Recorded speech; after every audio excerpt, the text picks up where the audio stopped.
Kembali bersama saya Rahma Hanifia dalam Berita Terkini. Ada lebih dari 450.000 lulusan sarjana hingga doktor. Konsekuensi terbatasnya lapangan pekerjaan. Di titik inilah 10 juta penduduk generasi muda 15 hingga 24 tahun di Indonesia tidak bekerja. Badan Pusat Statistik atau BPS melaporkan 9,9 juta penduduk usia 15 hingga 20. Akhir-akhir ini, jumlah pengangguran di Indonesia semakin bertambah. Dikutip dari Indonesia Baik, pada tahun 2023 ada kurang lebih 7.000 penduduk yang tidak memiliki pekerjaan. Lapangan kerja yang terbatas telah menjadi isu yang mendesak di banyak negara, termasuk di Indonesia.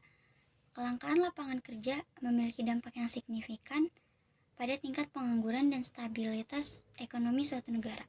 Masalah ini memicu kekhawatiran masyarakat, khususnya para lulusan perguruan tinggi yang menghadapi kesulitan dalam mendapatkan pekerjaan yang sesuai dengan kualifikasi mereka.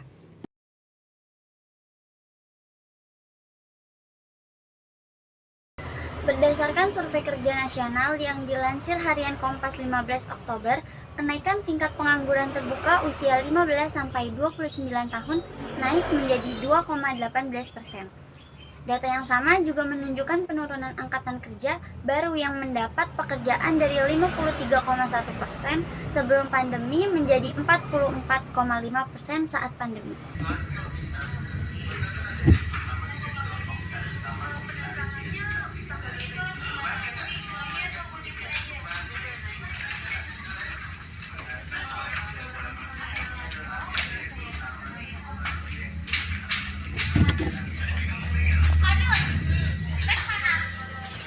Bapak SBY berkata, "Kita mengetahui bahwa permasalahan ekonomi tahun-tahun terakhir ini adalah pengangguran tinggi. Artinya, lapangan pekerjaan tidak cukup tersedia. Ketika seseorang menganggur, mereka tidak punya penghasilan. Yang harus diprioritaskan oleh pemerintah nanti adalah bagaimana menciptakan lapangan pekerjaan yang lebih besar lagi sehingga yang tadinya menganggur mendapatkan pekerjaan."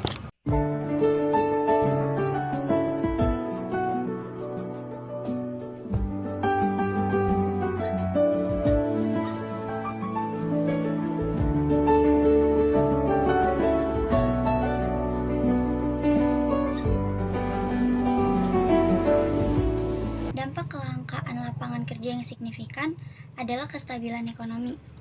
Ketika lapangan kerja terbatas, masyarakat menghadapi kesulitan dalam mencari dan mempertahankan pekerjaan. Akibatnya, daya beli masyarakat menurun karena pendapatan yang terbatas. Kurangnya konsumsi dari masyarakat ini juga berdampak pada berkurangnya permintaan barang dan jasa, yang pada gilirannya menghambat pertumbuhan ekonomi. Selain itu, kelangkaan lapangan kerja juga berdampak negatif pada kualitas hidup masyarakat. Persyaratan yang ditetapkan pun berbeda-beda di berbagai perusahaan untuk mendapatkan pekerjaan. Terdapat persyaratan umum yang biasanya menjadi syarat dasar dipenuhi pelamar. Berikut adalah persyaratan umum melamar pekerjaan, yaitu ada kurikulum vitae atau CV. Menjadi persyaratan pertama yang hampir pasti wajib dipenuhi ketika pelamar pekerja ke sebuah perusahaan. CV ini sebagai modal untuk pelamar memperkenalkan dan menunjukkan kualifikasi kepada calon pemberi kerja dengan sesuai dengan posisi yang dilamar.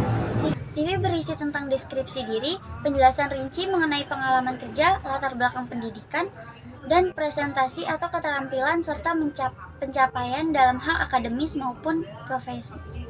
Nanti ada surat lamaran kerja. Surat lamaran kerja atau cover letter menjadi salah satu persyaratan umum yang biasanya selalu dimintai. Dokumen ini sebagai besar surat pengantar dari dokumen CV yang akan dikirim untuk melamar sebuah posisi tertentu. Selanjutnya ada ijazah pendidikan dan transkrip nilai. Ijazah dan transkrip nilai merupakan dokumen persyaratan administrasi yang biasanya dimintai oleh perusahaan. Ijazah sebagai dokumen yang menunjukkan bukti valid tentang latar belakang pendidikan yang dijalani pelamar. Sedangkan transkrip nilai sebagai dokumen yang menunjukkan sejauh mana pelamar menguasai pendidikan yang telah ditempuhnya. Untuk pelamar dengan lulusan pendidikan sekolah biasanya akan dimintai nilai raport atau nilai kelulusan. Selanjutnya ada portofolio.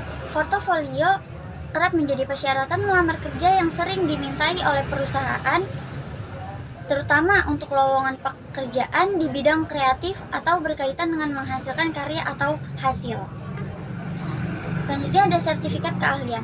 Perusahaan juga sering meminta pelamar mencantumkan sertifikat untuk membuktikan keahlian dalam suatu pekerjaan atau bidang.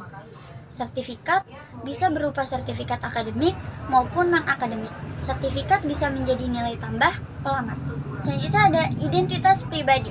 Identitas pribadi pelamar juga menjadi salah satu persyaratan yang biasanya dilampirkan dalam melamar pekerjaan seperti fotokopi KTP, KK, hingga NPWP untuk verifikasi identitas dan kebahasaan pelamar dalam proses seleksi. Namun, untuk melampirkan identitas pribadi, pelamar harus hati-hati. Pastikan perusahaan yang dilamar bukan abal-abal agar data tidak disalahgunakan.